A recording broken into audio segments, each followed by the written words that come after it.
Can you name a type of fungus that is important in the diet of humans? I bet most of you thought mushrooms. However, there is a fungus that is arguably more common in human food. Any idea what it is? In this video, we're going to look at anaerobic respiration by yeast and how it can be harnessed to produce food. Yeast is a type of fungus. Like all living things, it respires. Yeast can respire anaerobically, so without oxygen. Another word for this is fermentation. When yeast respires anaerobically, this is what happens. The yeast uses glucose as a fuel to produce carbon dioxide, ethanol, or alcohol, and energy. The energy that is produced by fermentation is useful to the yeast, as the yeast then uses this for metabolic processes such as growth. However, the carbon dioxide and ethanol are waste products for the yeast, but useful products for humans. One way humans use the fact that yeast fermentation produces carbon dioxide is in bread making. Yeast is mixed with flour, sugar, salt, and water to make dough. The yeast then respires anaerobically, producing carbon dioxide. Bubbles of carbon dioxide are trapped in the dough of the bread. This makes the bread rise, resulting in a lovely soft, bouncy loaf of bread. Yum!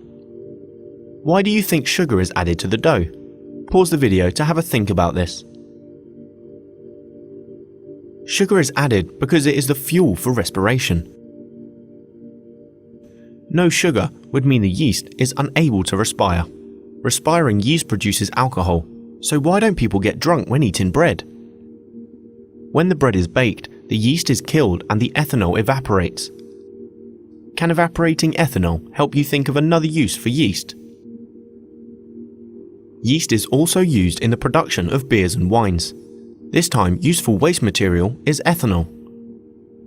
To make beer, barley grains are soaked in water to cause them to germinate. This is known as malting. The malted grain is ground, which activates enzymes that turn the starches in the grain into sugars.